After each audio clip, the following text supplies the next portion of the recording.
ஹரி ஓம். வணக்கம் அனைவருக்கும். சிந்திக்க சில துளிகள். இன்றைய சிந்தனை துளிகள்.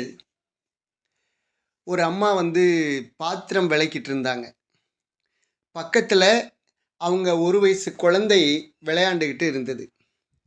திடீர்னு அந்த குழந்தை அழுகல் சத்தம் கேட்டது.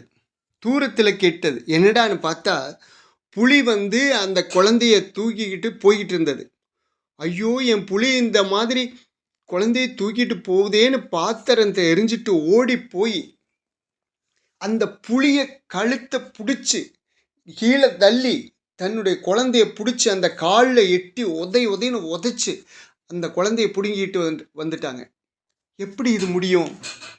உடம்பெல்லாம் காயம், புலிக்கடி உடம்பெல்லாம் காயம், மூஞ்சியெல்லாம் புலியினுடைய நகம் கீறல்.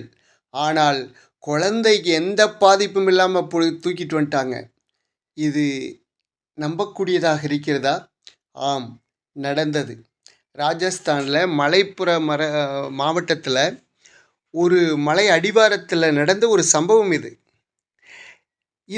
அதாவது மனசுக்கு பிடிச்சவங்களுக்கு ஒரு ஆபத்து அப்படின்னா அந்த நேரத்துக்கு நம்மளால் முடியுமா, நான் போய் அதை செய்திருவேனா, அதெல்லாம் யோசனை இல்லை.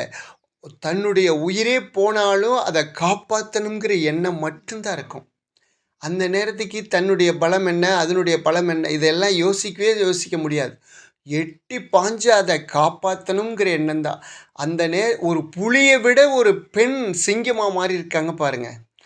அதனால் நமக்கு மனசுக்கு இருக்கிற அந்த எனர்ஜியை, மனசுக்கு இருக்கிற அந்த சக்தியை எடை போடவே முடியாது. நன்றி, வணக்கம்.